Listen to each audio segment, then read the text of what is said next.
Malabar river ഫെസ്റ്റിന്റെ ഭാഗമായി അരങ്ങേറുന്ന അന്താരാഷ്ട്ര white water kayaking 10ാം season മത്സരങ്ങളുടെ ഭാഗമായി ചക്കിട്ടപ്പാറ പഞ്ചായത്തിലെ മീൻതുള്ളിപ്പാറ കുറ്റ്യാടിപ്പുഴയിൽ ഫ്രീസ്റ്റൈൽ പ്രദർശനം നടന്നു. നൂറുകണക്കിന് കാണികളെ ആവേശമാക്കി ടി.പി. രാമകൃഷ്ണൻ എം.എൽ.എ. ഫ്രീസ്റ്റൈൽ പ്രദർശനം ഫ്ളാഗ് ഓഫ് ചെയ്തു. ഇതോടെ 4 നാൾ നീണ്ടുനിൽക്കുന്ന അന്താരാഷ്ട്ര കയാക്കിംഗ് കായിക മാമാങ്കത്തിന് ഉജ്ജ്വല തുടക്കം കുറിച്ചു. ചക്കിട്ടപ്പാറ പഞ്ചായത്ത് പ്രസിഡന്റ് സുനിൽ അധ്യക്ഷത വഹിച്ചു. നാളെ രാവിലെ 11 മണിക്ക് പുലിക്കകത്ത് മത്സരങ്ങൾ വിനോദസഞ്ചാര വകുപ്പ് മന്ത്രി P.A. മുഹമ്മദ് റിയാസ് ഉദ്ഘാടനം ചെയ്യും. ഇനിയുള്ള പകലുകൾ കിഴക്കൻ മലയോര പുഴകളിൽ ജലോത്സവത്തിന്റെ വർണ്ണനിലാവ് പെയ്തിറങ്ങുകയായി. പാറക്കെട്ടുകളെ തലോടി പതഞ്ഞൊഴുകുന്ന നീലിമ വിടർത്തിയ വെള്ളത്തിന്റെ വർണ്ണചാരുതയിൽ ചാലിപ്പുഴയിലും പതങ്കയത്തും ഉത്തരേന്ത്യൻ കയാക്കിംഗ് താരങ്ങളുടെ പരിശീലനവും അക്ഷരാർത്ഥത്തിൽ കാണികൾക്ക് വ്യാഴാഴ്ചയും കൺകുളിർമയാവുകയാണ്.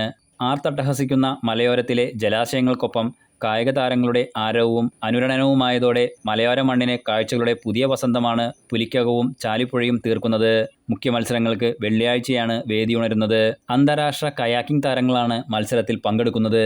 കേരള അഡ്വഞ്ചർ ടൂറിസം പ്രൊമോഷൻ സൊസൈറ്റിയുടെ നേതൃത്വത്തിൽ സംസ്ഥാന വിനോദസഞ്ചാര വകുപ്പും ജില്ലാ ടൂറിസം പ്രൊമോഷൻ കൗൺസിൽ, ജില്ലാ പഞ്ചായത്ത്, കോടഞ്ചേരി, തിരുവമ്പാടി ഗ്രാമപഞ്ചായത്തുകൾ എന്നിവയുടെ സഹകരണത്തോടെയാണ് മത്സരങ്ങൾ സംഘടിപ്പിച്ചിരിക്കുന്നത്.